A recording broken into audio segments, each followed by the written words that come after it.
Hello everyone. तो आज हम लोग देखते हैं Bihar board class 10th biology. Chapter का नाम है हमारा पर्यावरण। इसको हम लोग एकदम बेसिक से डिकोड करते हुए बुक का एक एक लाइन को क्लियर करेंगे और उसको याद कर कीजिएगा आप। ठीक है, एग्जाम में इससे बाहर एक भी पॉइंट नहीं आएगा। चैप्टर का नाम क्या है? हमारा पर्यावरण। ठीक है, तो पहला पॉइंट इसमें क्या आएगा? पर्यावरण क्या होता है? पहला पॉइंट इसमें क्या आएगा? पर्यावरण क्या होता है? हाँ, जितना होता है ना हमारा चारों तरफ, हमारे चारों ओर की सभी जीवित क्या होता है, जो भी ऐसे मान लीजिए हम कहीं बैठे हुए हैं, वहां पर जहाँ कहीं भी जीवित हो, क्या हो? जीवित, सभी जीवित, जैसे पौधे और जानवर। और निर्जीव में क्या आएगा? हवा पानी मिट्टी, चीजों का समूह, उसे क्या बोलेंगे? पर्यावरण कहलाता है। सभी जीवित, है ना, और सभी निर्जीव, उसका समूह, उसे क्या बोलेंगे? पर्यावरण कहते हैं। आगे बढ़ते हैं। पर्यावरण लाइफ यानी जीवन में, जीवन को प्रभावित करते हैं और उसको क्या करते हैं? नियंत्रित करते हैं, यानी उसको कंट्रोल भी करते हैं। पर्यावरण के अंतर्गत क्या क्या आता है? एक जल मंडल आता है, एक स्थल मंडल आता है, एक वायुमंडल आता है और एक जीव मंडल आता है। आगे बढ़ते हैं। जैसे पर्यावरण क्या होता है उसे पढ़ेंगे। वातावरण क्या होता है? वातावरण क्या लिखा हो? वातावरण क्या होता है? वातावरण पृथ्वी के चारों ओर फैली गैसों की परत। पृथ्वी के चारों तरफ क्या फैली? गैसों की परत, उसे क्या बोलते हैं? वातावरण। एग्जाम्पल में क्या आएगा? जैसे O2 यानी ऑक्सीजन, N2 यानी नाइट्रोजन, CO2 यानी कार्बन डाइऑक्साइड। ठीक है, वातावरण से क्या होता है? वातावरण से सांस लेने में क्या मिलती है? मदद, यानी हेल्प मिलती है। जीवन जीने में मदद मिलती है।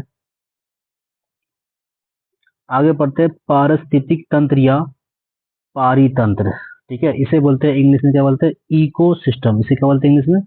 Eco system. इसे क्या बोलते हैं इंग्लिश में? इको सिस्टम बोलते हैं। ठीक है, जीवित यानी पौधे जानवर, पौधे भी क्या होते हैं? जीवित होते हैं। निर्जीव यानी हवा पानी मिट्टी, घटकों के बीच ऊर्जा, इसका एनर्जी और पदार्थ का क्या होता है? आदान प्रदान होता है, उसे क्या बोलते हैं? पारितंत्र या पारिस्थितिक तंत्र, दोनों एक ही बात है। ठीक है, एग्जाम में ये आता है कि पारिस्थितिक तंत्र में ऊर्जा का प्रवाह, किसका? ऊर्जा का प्रवाह। पारिस्थितिक तंत्र में ऊर्जा का प्रवाह, ऊर्जा का प्रवाह कैसे होता है? यहाँ लिख देते हैं। एक पथीय कैसे होता है? एक पथीय, एक पथीय, एक पथीय, यो लिखा हुआ है। एक पथीय या एक दिशा में, किसमें? एक ही दिशा में, किसमें? एक दिशा में, एक दिशा में होता है। इसको कहीं पर नोट कर लीजिएगा। पारिस्थितिक तंत्र या पारितंत्र में ऊर्जा का प्रवाह, क्या लिखा हुआ? ऊर्जा का प्रवाह कैसे होता है? ऊर्जा का प्रवाह कैसे होता है? पारिस्थितिक तंत्र या पारितंत्र में ऊर्जा का प्रवाह, ऊर्जा का प्रवाह कैसे होता है? एक पथीय या एक दिशा में होता है।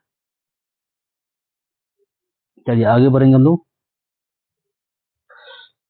इसमें सभी जीव एक दूसरे पर क्या होता है? निर्भर, यानी सभी जीव एक दूसरे पर डिपेंड रहेगा। पारिस्थितिक तंत्र, पारिस्थितिक तंत्र जीव मंडल की एक स्वपोषित, स्वपोषित का मतलब होता है जो अपना खाना खुद बनाए, जो अपना खाना, जो अपना खाना, जो अपना खाना, जो अपना खाना, जो अपना खाना, जो अपना खाना क्या बनाएगा? अपना, अपना खाना, खाना खुद बनाएगा, खुद से बनाएगा, उसे क्या बोलेंगे? उसे क्या बोलेंगे? स्वपोषित। इसको नोट कर लीजिएगा। पारिस्थितिक तंत्र जीव मंडल की एक स्वपोषित, यानी स्वपोषित मतलब जो अपना खाना खुद बनाए, जो अपना खाना खुद बनाए, जो अपना खाना खुद बनाए, जो अपना खाना खुद बनाए, जो अपना खाना खुद बनाए। पारिस्थितिक तंत्र जीव मंडल की एक स्वपोषित का मतलब जो अपना खाना खुद बनाता है। सं, संरचनात्मक यानी उसको बोलते हैं स्ट्रक्चरल, एवं क्रियात्मक, क्रियात्मक यानी फंक्शनल इकाई, इकाई यानी यूनिट है। आगे बढ़ते हैं। पारिस्थितिक तंत्र या पारितंत्र के मुख्य दो घटक होते हैं। कितना? एक होता है अजैव जिसे बोलते हैं एबायोटिक, एक होता है जैव इसे बोलते हैं बायोटिक। जैव यानी जैव का मतलब क्या होगा? ये क्या होगा? अजैव का मतलब ये होगा निर्जीव का होता है, यहाँ मिस हो गया, निर्जीव का होता है या निर्जीव, क्या होता है? निर्जीव। आप यहाँ नोट कर लीजिएगा, ये क्या होते हैं? निर्जीव। क्या होता है? निर्जीव। क्या होता है? निर्जीव होता है। अजैव यानी एबायोटिक क्या होते हैं? निर्जीव। क्या होते हैं? निर्जीव होते हैं।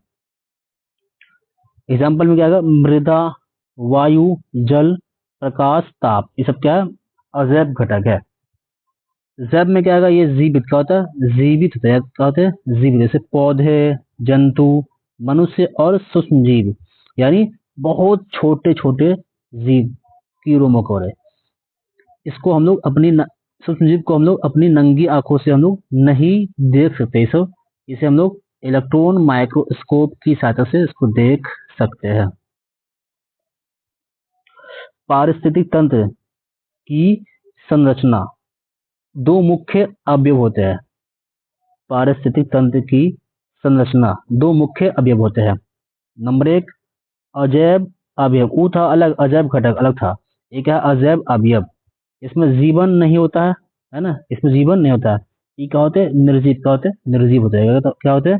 निर्जीव होते हैं। नंबर दो, जैव। क्या लिखा हुआ है? जैव, जैव अवयव। ये जीवित एवं सजीव। क्या होते हैं? जीवित एवं सजीव होते हैं। पहला पढ़ते हैं हम लोग, अजैव अवयव तीन वर्गों में बांटा गया। अजैव अवयव को कितने वर्गों में बांटा गया? तीन वर्गों में।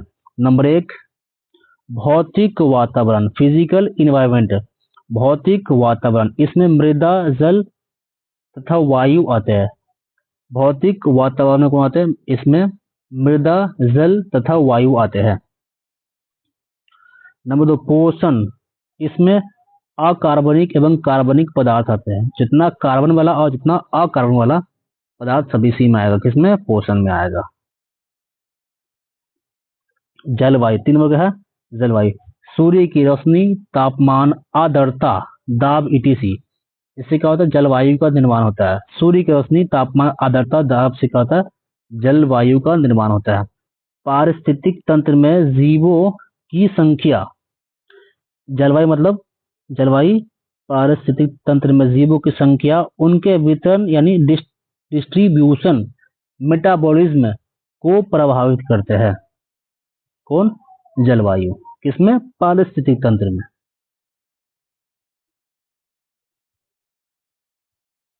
एक था अजैव अवयव, एक था जैव अवयव। तो दूसरा नंबर क्या है? जैव अवयव। जैव अवयव को तीन वर्गों में, यहाँ क्या लिखा हुआ? तीन वर्गों। क्या लिखा हुआ? तीन वर्गों। क्या लिखा हुआ? तीन वर्गों में बांटा गया। कितने वर्गों में?